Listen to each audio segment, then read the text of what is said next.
तो चुनाव में किसका पलड़ा भारी लग रहा है आपको? चुनाव में तो बीजेपी का पलड़ा भारी लग रहा है। सुनने में आ रहा है जाट समुदाय नाराज चल रहा है बीजेपी से। कोई जाट समुदाय नाराज नहीं है, सब बेवकूफ बनाने वाली बात है। तो पूरा जाट समुदाय बीजेपी के साथ है यानी 100%।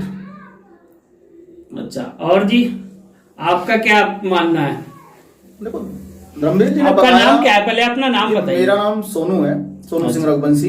अच्छा, और हमारे साथ बैठे हैं धर्मवीर चौधरी जी, पश्चिमी यूपी से हैं, जाट समुदाय हैं। तो आपने उनसे समझ लिया होगा कि जाट कितने नाराज हैं। वो कट्टर राष्ट्रवादी अपने आप को बताते हैं और भाजपा के साथ खड़े हैं। और मुझे एक चीज समझ में नहीं आ रहा, आपसे बुरा मत मानना, आप कहीं समाजवादी पत्रकार तो नहीं है? आपको ये खबर किसने दी कि समाजवादी सरकार आ रही है? अखिलेश यादव जी बोल रहे हैं कि 400 सीटें हमारी आ रही है। देखिए धर्मवीर जी, मुझे लगता है कि जो पिछली बार इनकी सीटें आई थी, अगर इतनी सीटें आ जाएं जो पिछली बार आई थी, जब इन्होंने बुआ बबुआ चौधरी और ये आपका जो दिल्ली वाले पप्पू भैया हैं अपने, तो इन सबको मिला करके अगर देखो इतनी सीटें आई थी, तो ये अकेले इस बार क्या उम्मीद आप रखते हो? पिछली बार जो सीटें आई थी अगर वो आ जाएं तो बड़ी बात है। और रही बात 400 की, देखो मैं तो मानता नहीं हूं, हो सकता है इनकी अब्दुल टेंटो वाले से अगर बात हुई हो तो कुछ सीटें मिल सकती हैं इनको, मैं बड़ी बात नहीं है कोई।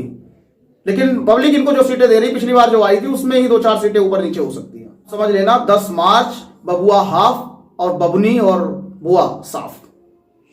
ऐसा क्या हुआ जो अखिलेश से आप लोग इतने नाराज हैं? देखो अखिलेश से कोई नाराजगी नहीं है। मैंने शुरू से एक बात, जब भी मेरा कोई वक्तव्य आपने सुना होगा, मेरा व्यक्ति विशेष से कोई नाराजगी नहीं है, मेरी समाजवादी से भी नाराजगी नहीं है। मेरी नाराजगी जो है वो समाजवादी विचारधारा से है। नाम आपने बहुत अच्छा रखा समाजवाद, लेकिन आप परिवारवाद में पड़े रहे, आप दंगावाद में पड़े रहे। मुझे इस सबसे बड़ी जो प्रॉब्लम रही कि आज करोड़ों कई करोड़ युवा, मैं यूपी की नहीं बिहार की बात करना चाहता हूं, यूपी और बिहार के आज करोड़ों युवा दिल्ली, बंबई, गुजरात, मद्रास, कलकत्ता कहां कहां घूम रहे हैं। आज ये सरकारें, अगर किसकी सरकार रही, समाजवादी सरकार की पिछले कितने सालों से सपा बसपा कांग्रेस यही तो रही ना। और आज करोड़ों लोग जो है धक्के खा रहे हैं। और क्या अब हम लोग जो समझदार हुए हैं तो अब क्या लगता है हम तो धक्के खा ही रहे हैं, हमारी आने वाली औलादें भी धक्के खाएं। इसलिए इन्होंने सिर्फ परिवार को बनाया है, यूपी को नहीं बनाया है। और अब इसलिए जनता समझदार है और अब इनको दोबारा सत्ता नहीं नसीब होने वाली है, 22 ही नहीं 27 में भी नहीं। कुछ बदलाव आप बताइए। जो समाजवादी पार्टी के सरकार में अखिलेश यादव जी जब मुख्यमंत्री थे उसमें, और योगी जी की जो सरकार थी उसमें क्या क्या बदलाव आपने देखा? देखिए बदलाव की सबसे बड़ी, जो बदलाव की बात करें, अगर हम राष्ट्रीय स्तर पर बात करें बहुत बड़ी हो जाती है। राष्ट्रीय स्तर की बात नहीं, सिर्फ आप यूपी की पूछ रहे हैं तो मैं यूपी में बताता हूं। 500 सालों से एक मुद्दा था श्री राम मंदिर, अच्छी तरह आप लोग जानते होंगे। हम लोग छोटे छोटे थे तो एक नारा लगाते थे, श्री राम लला हम आएंगे, मंदिर वहीं बनाएंगे। लेकिन जब बड़े हुए तो हमें लगा कि ये मंदिर जिस विवादों से घिरा हुआ 500 सालों से, वो कभी भी नहीं बनेगा। धर्मवीर जी, हम लोग खुदकिस्मत हैं जो हमारे राज्य में ऐसा हुआ। लेकिन इसमें मोदी जी के साथ साथ योगी जी का भी बहुत बड़ा योगदान रहा जब इस महायज्ञ को हमने पूरा किया। ये सबसे बड़ा तो हिंदुओं के लिए जो होता है, एक सनातन के लिए सबसे बड़ा, इससे बड़ा कोई मुद्दा नहीं था। रही दूसरी बात, योगी सरकार में आज किसानों के खाते में 2-2 हजार रुपए जा रहे हैं। दूसरी बड़ी बात आपको बताता हूं, जो माताओं बहनों की पेंशन बंद कर दी गई थी वो पेंशन आज से चालू हुई है। तीसरी बड़ी बात करता हूं, 10 से 12 करोड़ सिलेंडर माताओं बहनों के घरों में योगी सरकार ने पहुंचाया।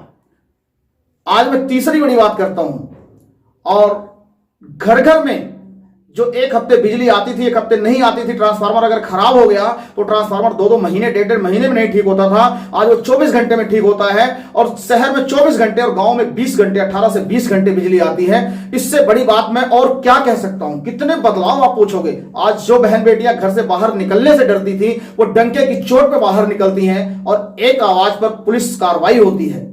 कितने बदलाव की बात करूं, उत्तर प्रदेश में इतना जबरदस्त बदलाव है। हां, अखिलेश यादव के साथ 2-3 समाज जरूर खड़े हैं। एक, अखिलेश यादव के पास पहली उपलब्धि, अखिलेश यादव। कुछ लोग जो हैं वो कहते हैं भैया हम तो यादव हैं, हमें कुछ पता नहीं है, हम तो बस अखिलेश यादव को वोट देंगे। और दूसरे कहते हैं हम तो भाई मुसलमान हैं, भाजपा हमारे साथ कभी अच्छा कर ही नहीं सकती। जबकि भाजपा ने 3 तलाक हटा के मुस्लिम बहनों को एक इज्जत की जिंदगी जीने का अधिकार दिया। और मुस्लिम बहनें कुछ हद तक भाजपा के साथ जुड़ भी रही हैं, लेकिन जो ये मौलाना मस्जिद में बैठ करके जो मंत्र देते हैं कि भाजपा से दूर रहो, भाजपा से दूर रहो, कटमुल्ला, मुल्ला नहीं, मुसलमान नेक हैं, ऐसा नहीं है, सारे मुसलमान एक जैसे नहीं, ये जो कटमुल्ला टाइप के मुल्ला हैं, ये इनको भड़का करके इस तरीके का एक माहौल खड़ा करना चाह रहे हैं। लेकिन अब जनता समझ गई है और आप देखना 10 मार्च को योगी जी को आना ही होगा। तो आपका क्या मानना है कि कानून व्यवस्था को लेकर के? देखिए, यूपी में, हम यूपी से हैं, यूपी में कानून व्यवस्था पहली बार इस तरीके की कानून व्यवस्था देखी गई है। जिनके नाम से यूपी कांपता था वो जेल में हैं, बड़े बड़े माफियाओं के यहां बुलडोजर चल रहे हैं, किसी की हिम्मत नहीं थी कि उनसे बात कर ले, यहां तक केंद्र सरकार की हिम्मत नहीं पड़ती थी उन पे हाथ लगाने की, लेकिन वो काम योगी सरकार ने करके दिखाया और यही जनता को भाया है। आज घर घर में जो राशन मिल रहा है, फ्री का राशन मिल रहा है, और राशन तो छोड़िए, उनको रिफाइंड तेल तक दिया जा रहा है, दाल तक दिया जा रहा है। जनता को और क्या चाहिए? आप जाके गरीबों से, जब जमीन पे उतर के आप उन गरीब महिलाओं से पूछोगे, उन बहनों से पूछोगे, कुछ के मन में जातिवाद डला हुआ है, सबके मन में जातिवाद नहीं है। इस जातिवाद के मकड़ जाल से जनता ऊपर आना चाहती है और काफी हद तक लोग आ गए हैं। और 10 मार्च को आप मुझे मिलोगे तो आप अपने आप कहोगे हाँ, ये मकड़ जाल का जो चक्कर था ये टूट गया है यूपी में इस चुनाव में। सोनू जी, MY फैक्टर क्या है? देखो, MY फैक्टर बहुत पहले एक बनाया गया था, मुस्लिम यादव फैक्टर बोलते थे इसको, लेकिन भाजपा तो इसको MY फैक्टर को लेकर के कह रही है मोदी और योगी फैक्टर। देखिए, अब MY फैक्टर से तो बहुत कुछ हो सकता ना, MY फैक्टर से बहुत कुछ होता है। आप सहमत हैं? मोदी और योगी फैक्टर ही चल रहा है। हाँ, आप ये कर सकते हैं, MY into MY, दोनों तरफ बराबर का जोड़ है, ठीक है। लेकिन अब मुस्लिम, आप बराबर मानते हो कि बराबर का जोड़ है? हाँ, MY दोनों तरफ बराबर का जोड़ है। मेरे कहने का मतलब है, आप सुनिए, MY जो है मुस्लिम यादव फैक्टर, उसमें मुस्लिम महिलाएं जो है भाजपा की तरफ जुड़ रही हैं। अब कमजोर देखो कैसे हुआ है MY, दूसरा MY कैसे कमजोर हुआ? जो पहले बना था, मुस्लिम महिलाएं भाजपा की तरफ जुड़ रही हैं, और जो ये M था यहां कमजोर हुआ, और जो Y था, यादव दे, अनगिनत यादव भाई अब समझदार हो गए, वो कह रहे हैं हम मुलायम और अखिलेश यादव के गुलाम नहीं है, हम राष्ट्रवादी यादव हैं और राष्ट्र के साथ खड़े हैं, और राष्ट्र के साथ अगर कोई पार्टी खड़ी है तो भारतीय जनता पार्टी है। आप बेफिक्र रहो, MY फैक्टर पहले वाला टूट गया है। हाँ, दूसरा MY फैक्टर आपने जो कहा वो हो सकता है, सही है, MY फैक्टर। आप अभी मोदी जी ने कहा था मोदी योगी प्लस उपयोगी, मोदी प्लस उपयोगी जैसा कुछ कहा था उन्होंने, कि मोदी जो है यूपी के लिए उपयोगी है, यूपी प्लस योगी यानी हाँ, उपयोगी। बिल्कुल ऐसा ही कुछ बोला था मोदी जी ने, वही चीजें मैं कह रहा हूं कि देखो, योगी एक संत है। और एक बड़ी बात मैं आपसे कहना चाहता हूं, मैं पूरी जनता से अपील करता हूं, सभी से कहना चाहता हूं, एक छोटी सी बात आप सोचिए कि जिस आदमी ने अपने परिवार को, अपने बच्चों को सब कुछ त्याग कर दिया, सिर्फ किसके लिए? जनता के लिए।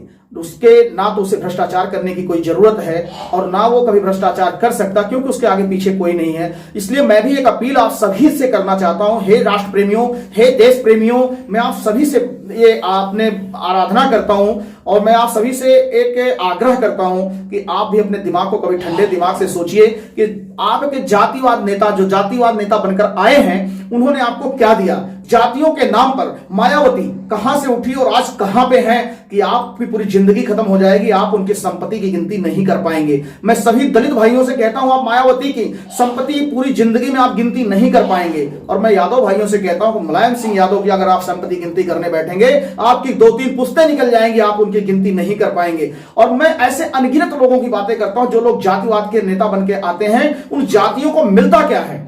लेकिन आप इस पर वोट मत कीजिए, आप इस पर वोट कीजिए कि हम तो चले आए हैं, दिल्ली बनारस बंबई कलकत्ता बनारस घूम रहे हैं, हमारे बच्चे औलादे ना घूमे। आप इस पर वोट कीजिए, क्योंकि 5 साल में जो यूपी का विकास हुआ है, नोएडा से लेकर लखनऊ तक हब बन रहा है। और आने वाले 5 साल अगर आप देते हो, अगर 5 साल आप देते हो, तो मुझे पूरी उम्मीद है वो प्लेटफॉर्म तैयार कर दिया जाएगा, जिससे आने वाले आपके बच्चों को शायद हम लोगों की तरह धक्के ना खाना पड़े। अखिलेश यादव जी के कहना है कि ये नई समाजवादी पार्टी है, इसके बारे में भी एक आपकी राय चाहिए हमें। नई समाजवादी पार्टी जो है, लेकिन बोतल तो पुरानी है, बोतल पुरानी है, उसमें शराब नहीं भर दोगे तो नई नहीं हो जाएगी। विचारधारा तो वही है, कोई राष्ट्रवाद में विचारधारा नहीं। क्या मुलायम सिंह यादव जी के पास में अखिलेश से काबिल कोई मुख्यमंत्री नहीं था? क्या सिर्फ अखिलेश ही काबिल है? क्या मैं आरएलडी की बात करता हूं, अजीत सिंह के पास में, अजीत सिंह जी स्वर्ग सिधार गए, उनके बाद में क्या आरएलडी के पास में भी कोई उम्रदराज आदमी नहीं था आरएलडी का अध्यक्ष बन जाता? अजीत सिंह ही है, जयंत जी है सिर्फ। या कांग्रेस में भी कोई आदमी नहीं है जो राष्ट्रीय अध्यक्ष बन जाए सोनिया गांधी को छोड़ के या राहुल गांधी को छोड़ करके। ये भाई प्राइवेट लिमिटेड फैक्ट्री की तरह काम कर रही है, प्राइवेट लिमिटेड फैक्ट्री नहीं है ये, कोई पार्टी नहीं है। पार्टी हिंदुस्तान में अगर कोई है तो सिर्फ वो भारतीय जनता पार्टी है।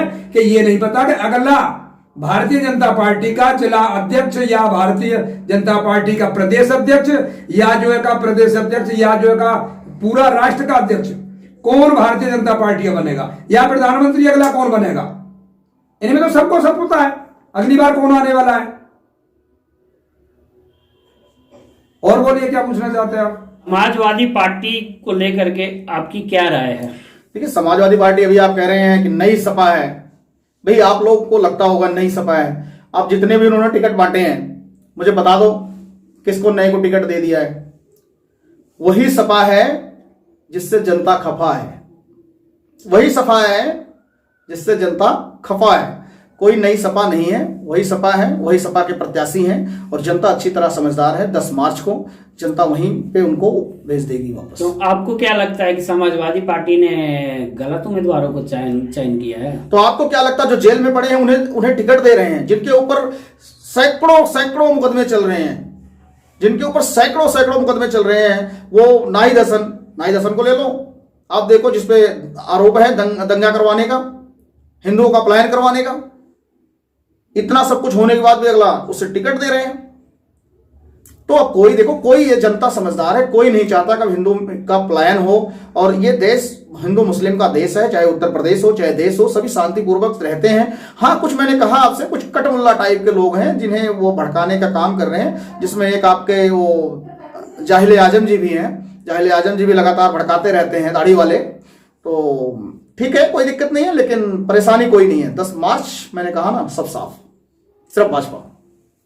अच्छा सोनू जी, श्री रामचंद्र जी तो आ गए, आप भी यूपी से हो और हमारे साथ धर्मवीर चौधरी जी हैं जो मथुरा से हैं। तो कृष्ण जी को कब ला रहे हो आप लोग, क्या राय है उसके बारे में? देखो, इसका जवाब मैं दूंगा आपको। धीर धरो ए हिंदू वीरो, वह दिन भी आ जाएगा। धीर धरो ए हिंदू वीरो, वह दिन भी आ जाएगा। त्रेता में श्री रामचंद्र जी आए थे, तो कृष्ण जी तो राम जी के बाद में ही आए थे। तो पहले अब राम जी का मंदिर बनने वाला है, 2023 तक तैयार हो जाएगा। और उसके बीच में ही 2023 से पहले ही सौभाग्य की बात होगी कि मथुरा का भी जो चल रहा है, केस चल रहा है, उसमें भी उसकी भी सुनवाई होने लग गई है। जैसे पहले राम मंदिर के उसकी सुनवाई हो रही थी, ऐसे ही कृष्ण के मंदिर की सुनवाई होने लग गई है। तो उसके बाद में ये भी आ जाएंगे। इसमें कोई अब बिल्कुल भी, अगर भारतीय जनता पार्टी देश में और प्रदेश में आती है तो आप निश्चित होकर के बैठ जाइए कि यहां भी मथुरा में भी कृष्ण भगवान का मंदिर एक भव्य बनेगा। देखो, इन्होंने एक धर्मवीर जी ने चौपाई के माध्यम से बोला है, तो मैं भी जनता से सिर्फ इतनी ही अपील करना चाहूंगा। धर्मवीर जी देखो, अब अगर भाजपा कृष्ण को नहीं ला सकती है तो क्या उम्मीद लगता है आपको कि समाजवादी लोग, काबा करने वाले लोग कृष्ण को तो लाएंगे नहीं? कि ये तो मक्का मदीना वाले हैं, इन्हें क्या लेना देना इस चीज से। लेकिन मैं आपकी जनता से, सभी जनता से कहता हूं, अरे जो राम को लाए हैं वही कृष्ण को लाएंगे, जो राम को लाए हैं वही कृष्ण को लाएंगे। निश्चिंत रहो भक्तों, योगी फिर से आएंगे।